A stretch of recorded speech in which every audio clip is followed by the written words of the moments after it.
to the group. So Naganand, he's the founder of Ideaspring Capital. They do early stage investment in product-based companies. I think till date they've invested in almost 16 to 20 companies and also have a few exits out of those. So this session is all about due diligence and how do you do the due diligence before investing in early stage companies. So thanks, Naganand, for your time. Would you want to say anything, or we'll just go ahead and No, nothing. Thanks for having me, and glad to be here. And the only request is probably keep it as conversational and interactive as possible. The more questions you get, the better. So see a familiar face there. Hi, Kesava, how are you? Hi, Naganand. Hi. Yeah, so, I'm doing good, actually. Yeah. How are you? Doing well, man. Doing well. Thanks. Yeah. As many questions as possible will make it more interactive because I can give you examples of what I've learned and what I look for when specific questions come. So please do keep it interactive. Okay, great. So I think as a group, this is part of the Headstart Investor Circle, where they're doing a lot of early stage investing in essentially first checks in a lot of companies. So from that perspective, what do you think are the key things that the group needs to look at from a due diligence perspective? So I think due diligence is like the entire investing process is all about due diligence, right? Because it's you have to look at various aspects before you invest in a company. One is the founder's aspect, the due diligence of the founder. Next, the due diligence of what the company is doing, and next, the due diligence of the market wants. Then there's a due diligence of what competition exists. And then there is due diligence of your accounting. What are you doing in terms of your own internal governance process? And there is a legal due diligence, right? So I think, to me, hence the entire investing process is one of due diligence, except that, like I said, you are going to be looking at different things, and at different times the priorities are different. For example, you will not do the final accounting due diligence till you have confident that you're going to look at this company very seriously, and hence it's worth spending the time for the final accounting and legal DD, like what we call it. But my own thought process is the entire investing process is one of due diligence. So one has to be on their toes, completely aware of all these aspects, and look at each of these very, very closely, very intently. And in the initial stages, at least, the founders being the most important. So for various reasons. As in when the startups or organizations start to mature, then you can start looking at processes and this and that. But for this group, which is Angel, I think number one is founders, because more often than not, you'll have to pivot. More often than not, you will have to look at adjacencies. So you do the best due diligence on the founders that you can. Have the confidence that they have the stomach, they have the legs, they have the passion to go as far as it takes. Because God knows how far you have to travel and how painful that journey is. So just I would say the most important will be one of the founders. Second, not as important, but equally important is the market, because markets can change and stuff like that, but founders cannot change. So that's what I would say, in short. Okay. So when you look at founders, what are the, 2 or 3 top kind of questions or elements that you definitely focus on? See, I very rarely say top 2, 3, right? I think it's the comfort that you get with the founders that, they are of high integrity, they are very hardworking, they are smart, and they're willing to listen, right? Because all these 4 qualities are equally important. So, and it's a discovery process, right? So hence it is very difficult to say, all right, I'll ask these top 3 questions, and if the answers to these are this, I like the founder. It is not that way, right? So it's a discovery process. For example, when we invest in any company, you always have multiple meetings with the founder. It's very rarely one meeting and done, right? Oh, I like it. Possible. You always go, first, people might say first impression is the best impression. That could be true. But, you'll realize, what they have done, how they have managed certain situations, how long they are willing to stick their neck out for this particular company, what happens if things don't go as per plan. because you have to be confident of what you're doing. At the same time, you should also listen to people. Do the founders have that ability to listen, grasp, and then hence modify, change plans as required? Because you cannot change for every single input you get. But at the same time, are you listening, right? There's a difference between hearing and listening, and you want founders who listen as opposed to hear, right? I will not be able to say, look at that. These are the 2-3 questions you ask. It's a journey with the founders that you discover over a period of time. And most importantly, early stages in the company, can you work with that founder, right? Do we have a good chemistry? Can you look into that and say next 3 to 6 months we will be spending a lot of time together, and hence it'll be enjoyable for both of us, because it's a hard journey, we all know.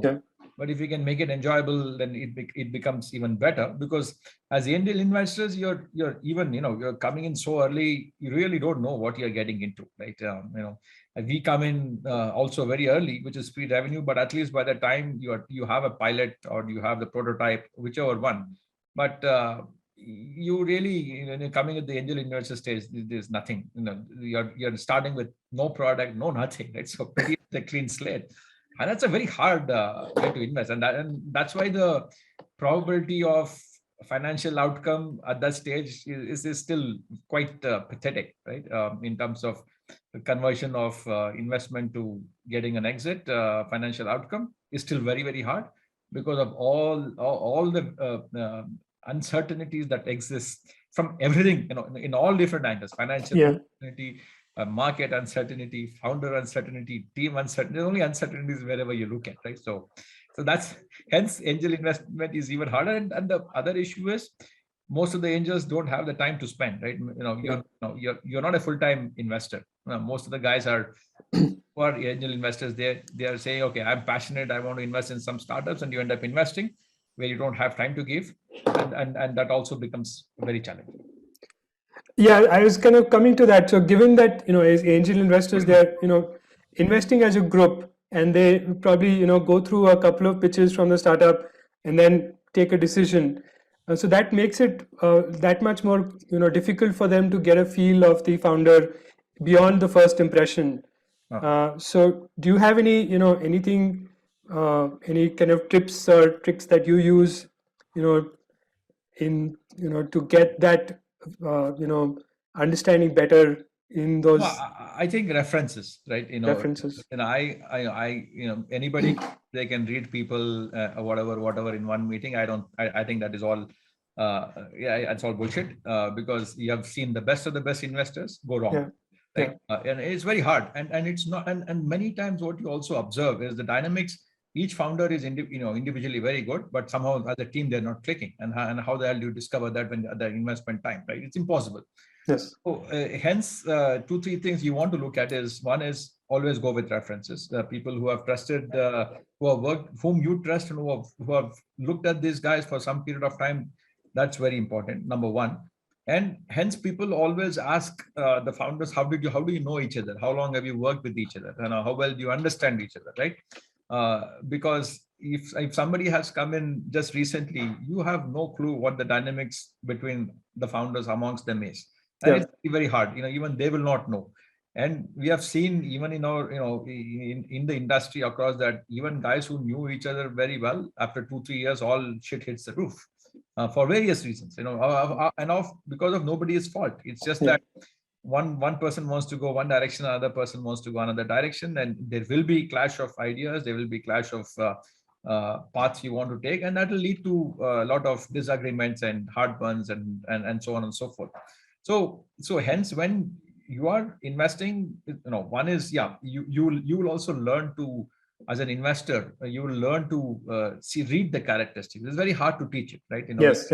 You have to learn that, right? Yeah. I might say, look at this, look at that, but how will you look at it? That is not known, and that you get only by experience. So one is you have to be patient. You will make mistakes. Be ready for that.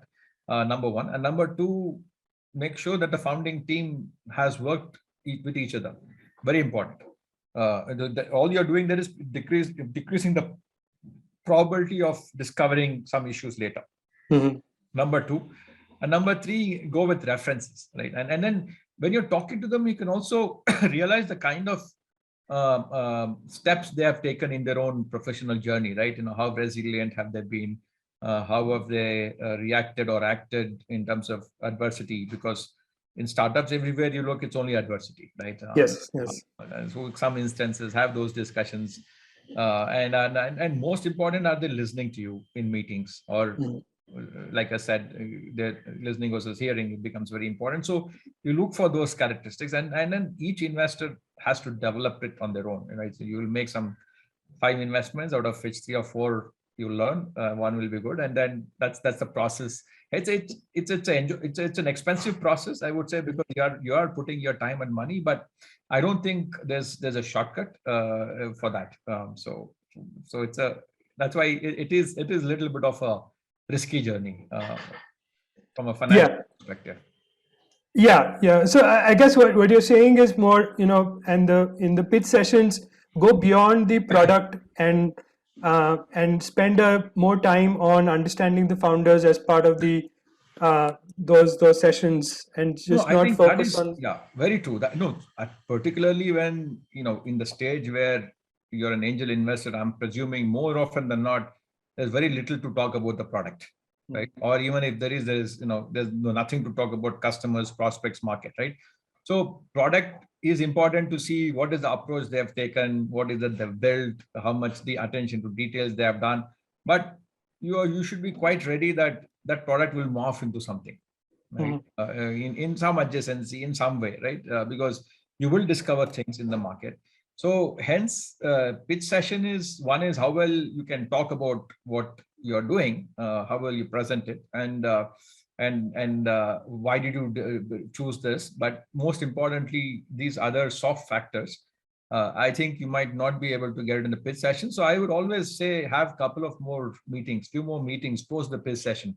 I will very rarely decide anything based on one pitch session, right? That's not the way to invest. You cannot just listen to somebody and say, okay, I'll put money. Although we have heard people do that, but that is more of an exception than a norm.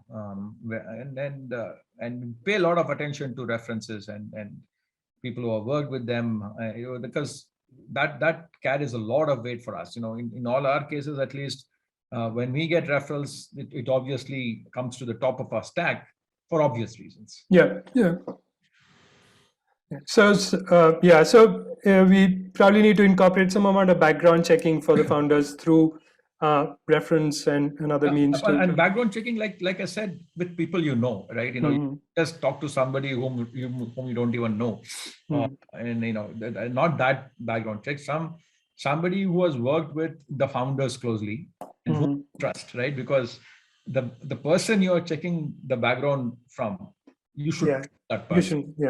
If you're doing an arbitrary background check, I don't think it's helpful at all, because you're talking to another person who doesn't know what you want, who's not aligned with your philosophy, who is not aligned with your thought process, and then so on and so forth, your values, because all these things play a significant role. The values, the culture, the philosophy, because these are the things that makes the founders and the company malleable, right? And we all know that it has to be malleable at this stage.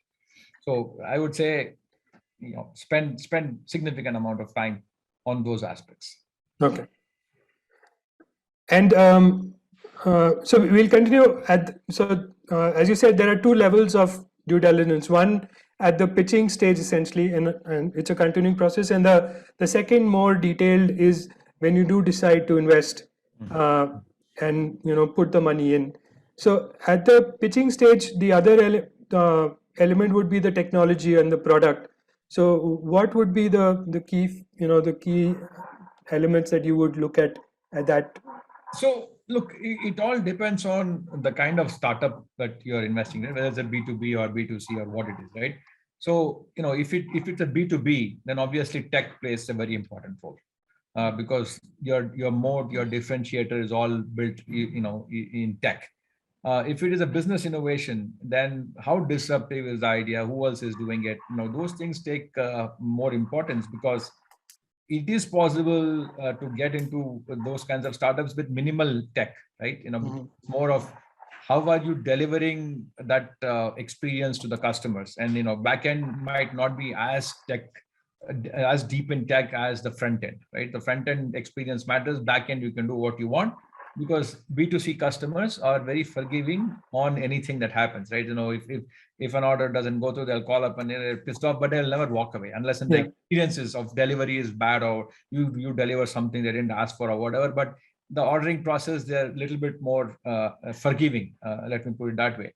Whereas B2B customers are not forgiving. They expect a certain level of competence, and they'll expect a certain level of stability in the product. So hence, if you are building a product startup, then obviously tech is given a lot more importance to, and how you're building the product, all those aspects come important, and then also market becomes important. Whereas if it's a business innovation, then market is the key, disruption is the key, and then tech is important, but is not as key critical, because the first year and a half, you can get away with a shallow tech in the back end, but with a good user interface. I'm not user experience cannot be good, but how you're delivering the user experience can be more manual than tech in the beginning. But as you start to scale, for 1,000 customers, 10,000 customers, 25,000 customers, you can still do things manually. But once you start scaling beyond that, then automation becomes very, very critical. And that's when you would want to start building a good tech team, right? So for business innovation startups, I'm okay in not having a very, very strong tech co-founder. You can always hire. But for a product innovation company, I will never touch any company where one of the founders is not very, very strong technologically and who can build the product. Okay. That would be my thought on that. Okay. And moving to the post shortlisting, say you are ready to put the money in. What are the key elements of due diligence that you do at that stage? Saying, okay, now before putting the money in, what more should be done? Yeah, so I think one thing you definitely need to pay a lot of attention to is governance, right? Because typically all these founders, they don't have the time, bandwidth, energy, or the inclination to take care of all the governance. And then and so hence whenever I've put money in a first institutional check, we always have discovered a lot of issues with governance.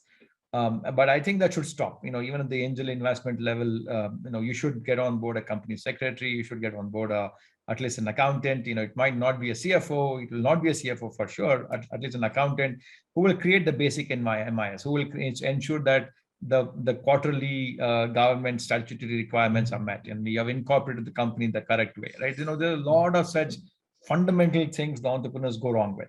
So I think post putting the money, I think you need to do that cleanup that will be required to ensure that future rounds of investments become easy.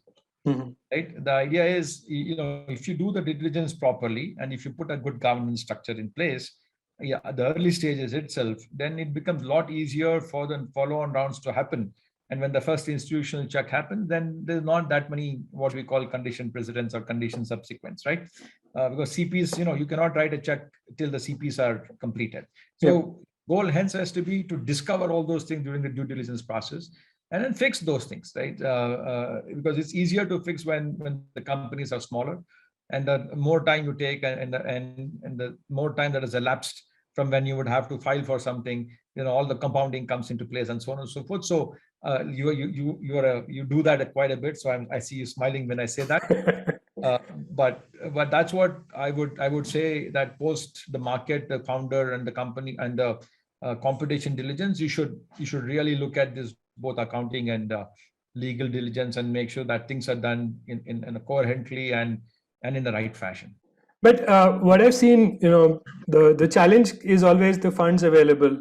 So early stage startups, they're raising their first round, and they don't want, investors and the startups, they don't want to divert funds for compliance activity where they want the funds to be moved towards, marketing and other growth activities.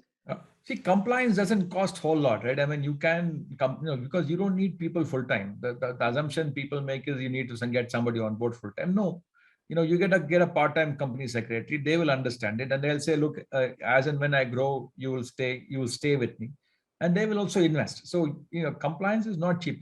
Good company secretaries who understand startups and they will also work with you. So to me, that's a misnomer that, you require a lot of money for compliances, which is not the case. Right? Yeah, if you want to hire somebody full-time, yes, it is the case, but you don't need somebody full-time. A company secretary working with you 2-3 times a month is enough. Okay. Okay. And there are people who are available. So go get some folks, so those people who can help you, because, these are pain in the neck, number one, most painful to put all this, file all these forms. And those guys know how to do it, and they will do it for you, and it is not expensive. So I think the thought process has to change, that these are expensive. Don't hire full time, get somebody to help you part time. And a lot of firms do that now. Mm-hmm. And good thing of the ecosystem. The ecosystem has matured to a point where these people are available. Okay. So I guess the question is, how do you balance, how much due diligence to do? Where do you stop? I think we always hire somebody, right? As a fund, we hire a legal firm for doing legal due diligence, and an accounting firm to do that, right? So for us, we have fiscal responsibility, SEBI and other things. So we pay what it takes. But at the early stage, when you are coming in, I think you need to look at basic incorporation. Is it good? Have you filed PFs, ESI, whatever fundamental labor laws, fundamental basic stuff.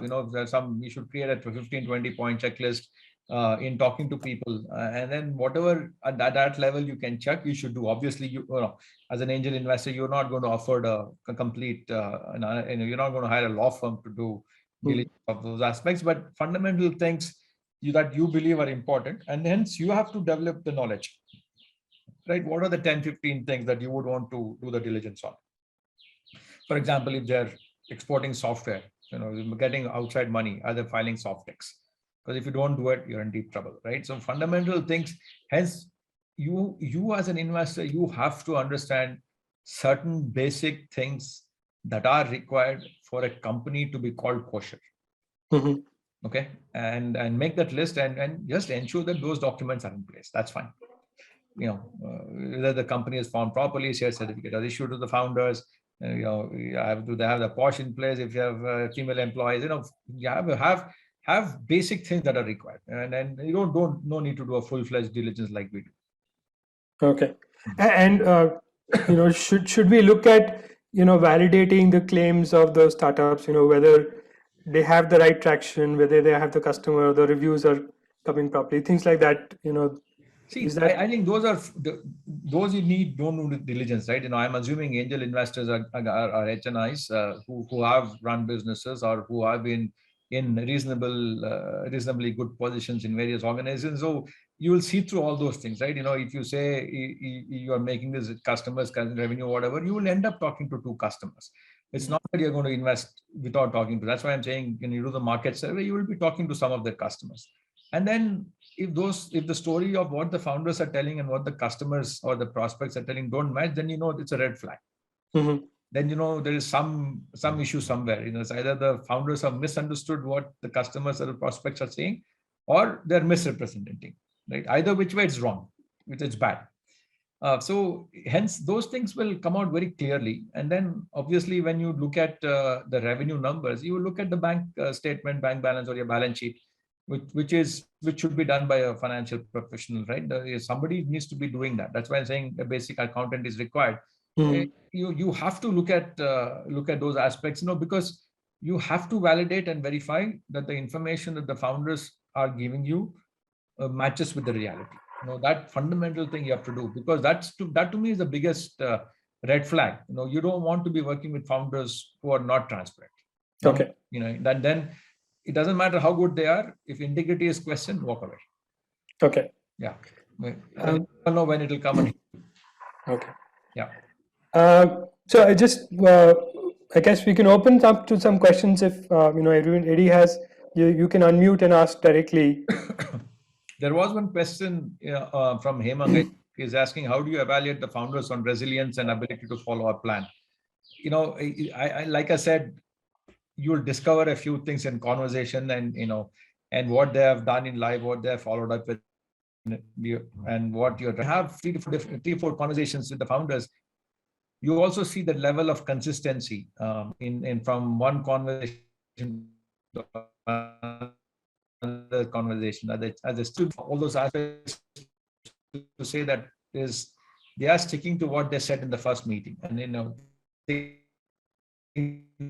are not changing in every meeting, right? If in fact very close, very hard to say, you find out whether they're going to follow up on that plan. There's no easy way, because that takes a long time to figure out. There's no shortcuts there, to my knowledge at least. Yeah. No, I agree. I think it's evaluating the person is the hardest part of the whole investment process. Right, because sometimes you will know straight away, but many times you'll not know straight away. And at least hence I'm saying always meet them a few times and then see the consistency across all these meetings in what they say. Okay. Anybody else who wants to ask any questions? So there's a question for Headstart for you, Ankit. You need to ask. Varun, we can connect back with you. Essentially, you can reach out to Tushar, or we'll loop back.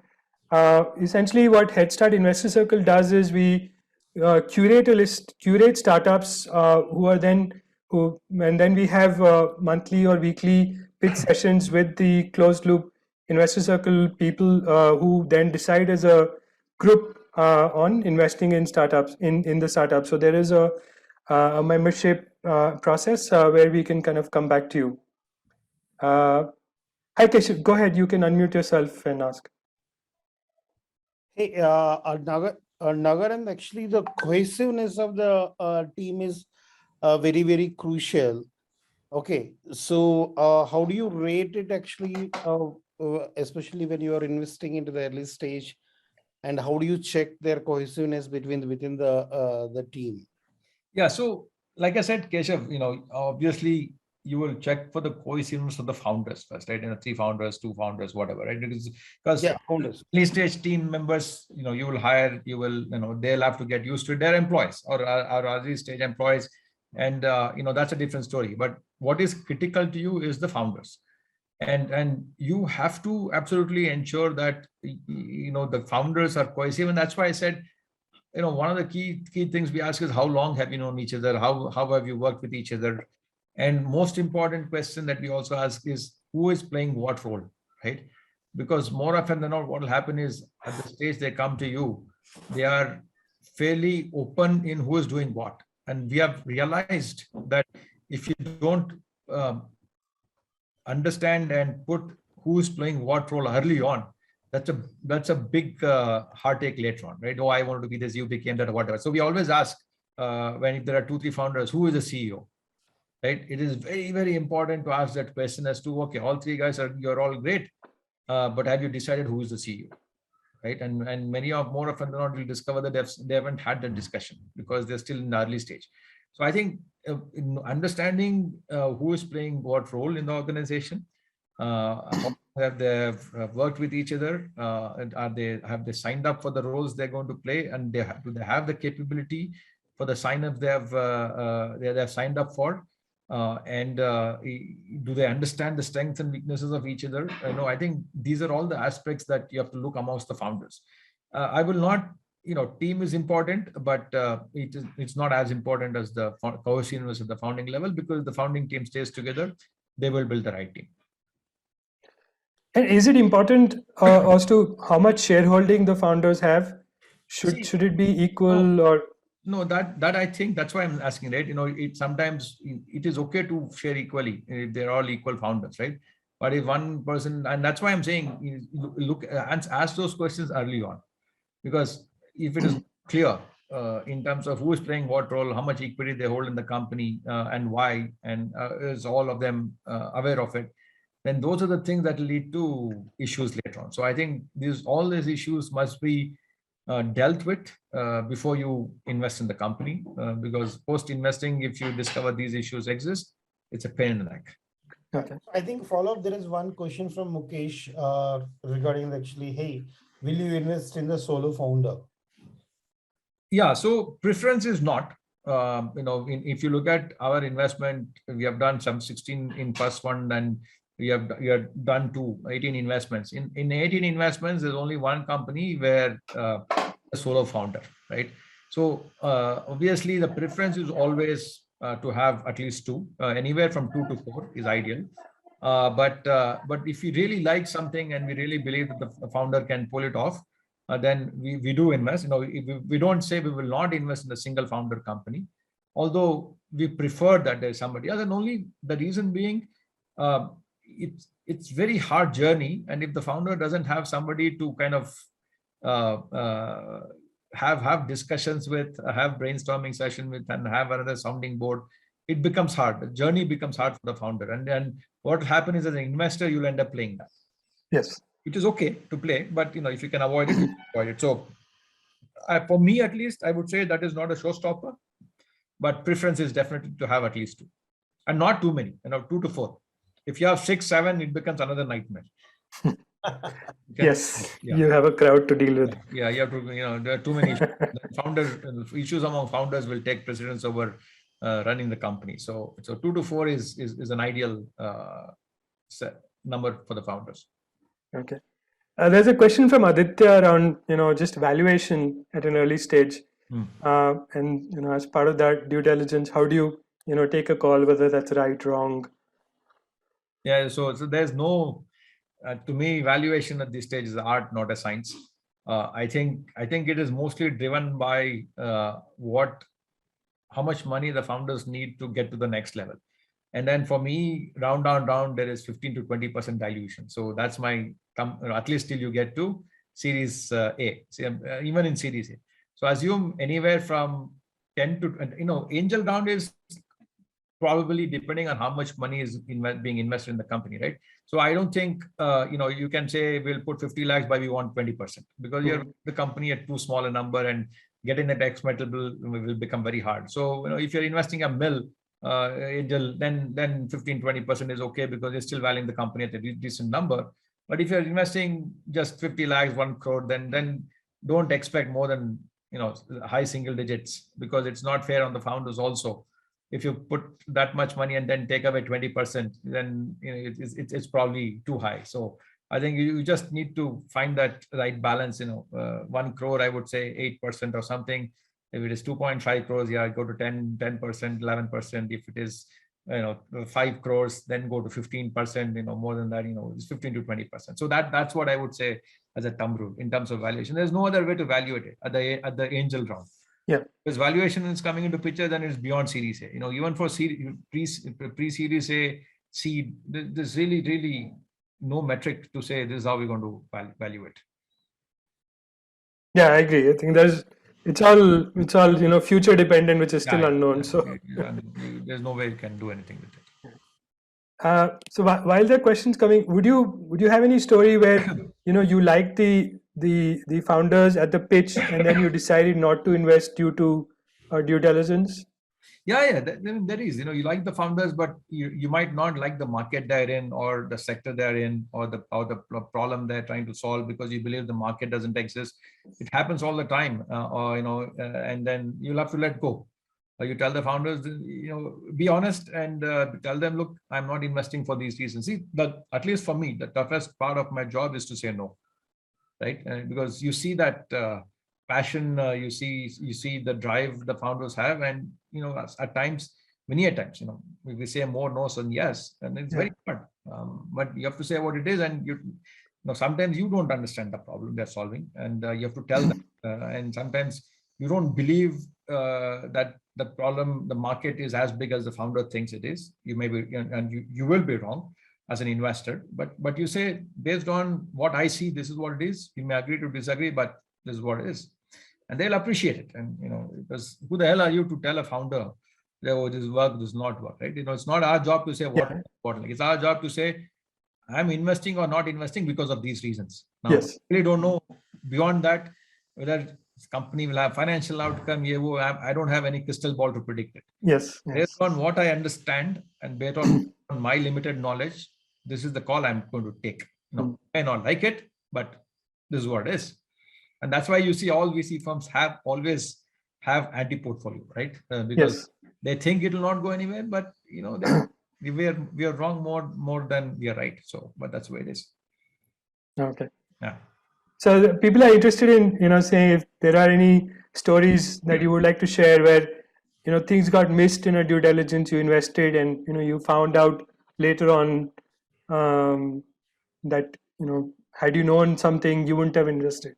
I personally don't have any such anecdotes in terms of saying missing due diligence. See, unless until it's something really, I've not missed anything major in terms of accounting, legal due diligence, right? In one case, we let something go, but it came back to hurt us big time. But I think those things happen. There's nothing you can do. However, painfully close look at it, you will miss some things, right? But you do feel in some cases, okay, you would have thought this company will be a clear winner, but that won't be the case. Someone you said, okay, there's not enough market for this, they will become the clear winner. So we have seen that happen to us. So then that is even more humbling because it will tell you what you think is wrong, right? Yes. You try to wing it and you think you know what is happening, but you really don't. But hence, what you end up believing is look for hard numbers, make sure that the revenues are growing the way it is, make sure that the founders are hitting the numbers they are claiming they're hitting, make sure the customer reviews are good, and when fundamentals are met, then you believe that the company will go someplace. But I don't have any stories to say, look, oh shit, I should not have. I wish I had looked at this before because I would not have invested. I don't have any such instances to claim of. But we have made mistakes. In some cases, some of our portfolio we thought the market would be good based on what we understood and the calls we had with various prospects. But lo and behold, the market didn't take off in one case. In the second case, we thought the technology would be adopted in the market much quicker than what really happened. It's a augmented reality company we invested 4.5 years ago. We thought a couple of years the AR market will take off. It still hasn't taken off. There is more noise being made with all the metaverse and this and that, but AR market has still taken off. So you will end up taking certain decisions based on certain intuition and what you will happen. But I'll tell you, the biggest humbling factor in the world is market. You can think what you want, you can say what you want, but you will be very nicely humbled in the market. Yeah, I agree. So coming just in relation to that, I guess, how do you balance the FOMO with the due diligence? You make sure that that's where your thought process as an investor comes into play, right? Now you have to stay true to your thesis. Thesis, you have told your limited partners that this is the thesis you're going to follow, and you stick to it, right? There will be some losses along the way, but what is more important is to ensure that the fundamentals are right. And like an entrepreneur, right? If your thesis is not correct, 2-3 startups don't go the way you think it is, then you should go revisit your thesis. You're no different from an entrepreneur that way, right? Because for us also, it's a constant learning process. If you try and sit and think as an investor, you're on a high horse, you're in trouble. So while my humble submission to all investors is, always be humble, stay true to what it is. Don't assume too many things, because we know a lot more. We don't know more things than what we know.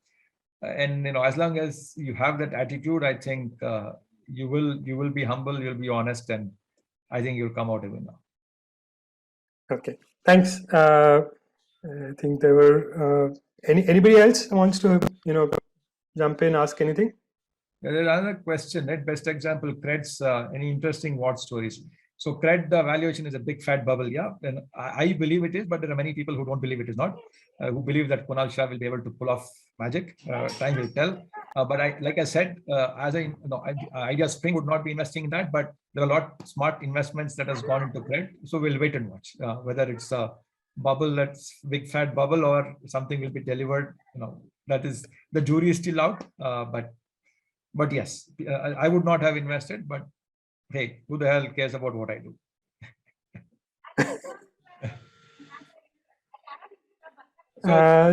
Another question around so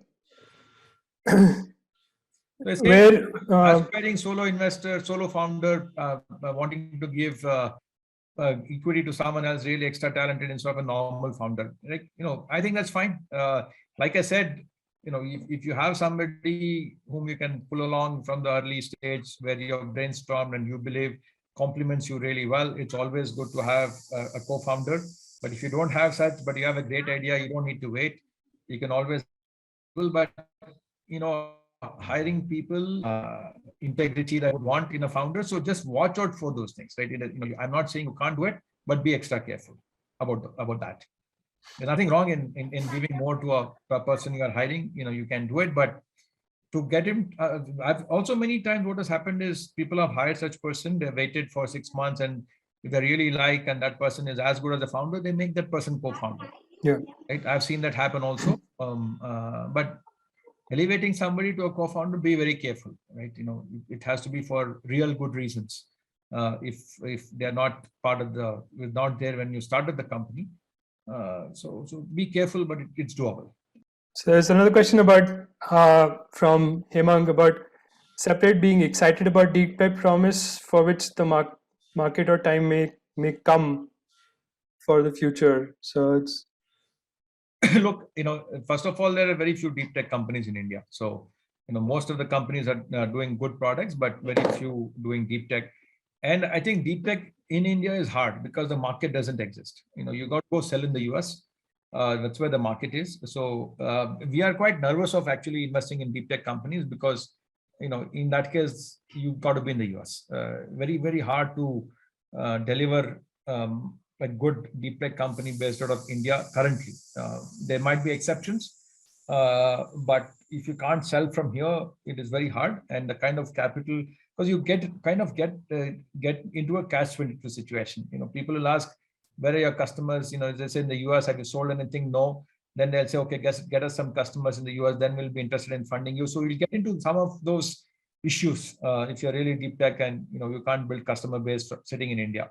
So I'm not saying it's not doable, but it's a very hard game to play. So be careful.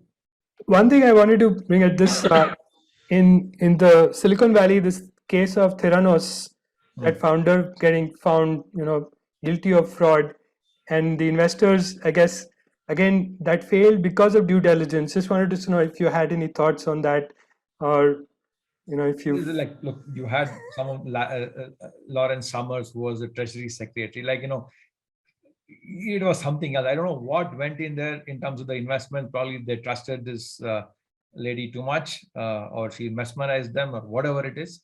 It's a mystery as to how investors got fooled. I'm very confused, to be honest with you, where the kind of quality investors that had trusted Elizabeth the way they did. But you will always have cases like that, right? And that's one-off case. There will be some fraud happening on EVO, but not to that kind of level. And then I would hence say Theranos is more an exception, right? And you really don't know why that kind of money was poured into that. And obviously it's stupid as to what the board was doing. See, forget the investment. I'm not concerned about the investment. Yeah, people took a decision. Where I think they failed was in the governance. Yes. The board probably got fooled. I don't know what they were doing, saying, okay, somebody should have visited the company and then say, show me your lab. What equipment have you developed? What is the IP? Show me how it is working. All you had to do was go to the lab and look at it once. Yes. And then everything would have come out. So to me, hence, it was more an issue of governance than investing. Yeah. I also felt that it was probably a lot of the fear of missing out, because she managed to get Peter Thiel and some of those guys as early angel investors. Yeah. And that kind of led through the future rounds. Yeah, agreed. Yeah. I'm in Ahmedabad, but all early stage VCs are in Bangalore. What do I do, right? I don't think where you're placed matters. Who's asking that question? Mukesh, I think so. Yeah, I don't think that's a factor as such. Yeah, it is not. For the fundraising, you can be here, and where you're based in India really doesn't matter. You just need to, for your pitches, once VC start meeting people in person, you should do that. But I don't see you being in Ahmedabad is an issue at all. We have investments in Kolkata, Pune, and Chennai, so Don't worry about it. You should be able to wing it. All right. I think any other questions? Don't think so. There are any other questions? Last chance. Anybody wants to pitch in, ask anything? Cool. Okay. I think. Okay. Yeah. Yeah. Thanks a lot, Naganand. Thanks a lot for your time. Really appreciate it. Yeah. Thanks everybody for your patient listening. And we, if you have any questions, please do reach out, and we'll take it from there. Thank you, Naganand. Thank you. Bye, everybody. Thank you. Bye-bye. Bye.